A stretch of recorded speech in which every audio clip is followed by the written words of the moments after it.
Good morning, Steve Reed with the morning grain comments. Markets are higher overnight. I think that some people who are short may be covering some of those short positions as we get into Wednesday's critical USDA report. Over the weekend, I think rains across the Midwest were pretty much as expected. Some heavy rains across Missouri into Illinois, lighter rains maybe in the Iowa, Wisconsin, and then the Delta and Ohio River area. I think the forecast continues to show rains in those areas for the next week, and then the second week forecast pretty much draws that line that everyone's been talking about from Omaha to Madison, Wisconsin. Pretty much north and west of that area should be warm and dry, while areas south and east should see normal weather. Again, the Dakotas account for about 10% of the U.S. corn and 15% of the U.S. soybean acres. Our weather guy thinks that there's so much moisture in the Midwest soils that we may not expand ridge into those areas later this summer, as was forecasted earlier this year.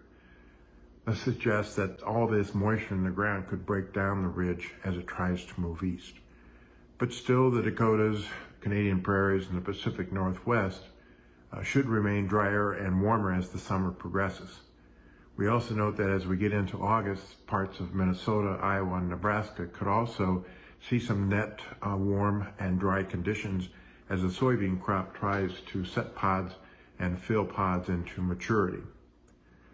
USDA on Wednesday is expected to increase U.S. corn and soybean acres from their March estimate. The amount, especially in corn, will be critical for corn price direction.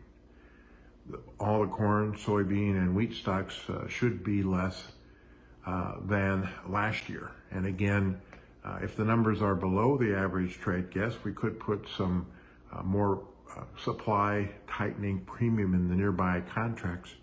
Whereas if the numbers are above, we could go to a little bit more of a carry. Last week, China came in and started buying beans. We feel that they will have more beans to buy for new crop from the U.S. And also they'll begin to buy U.S. new crop corn.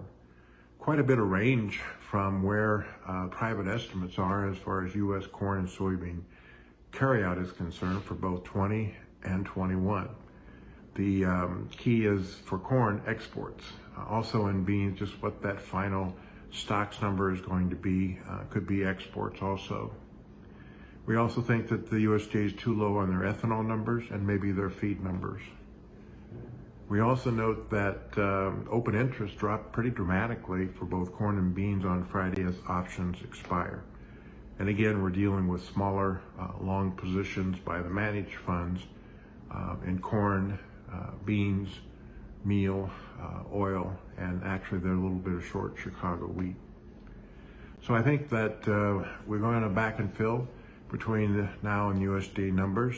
I'll probably have a pretty violent reaction to the USDA numbers, and then we're all set to trade the summer weather. As always, these are my thoughts and not those of ADM or ADM Investor Services.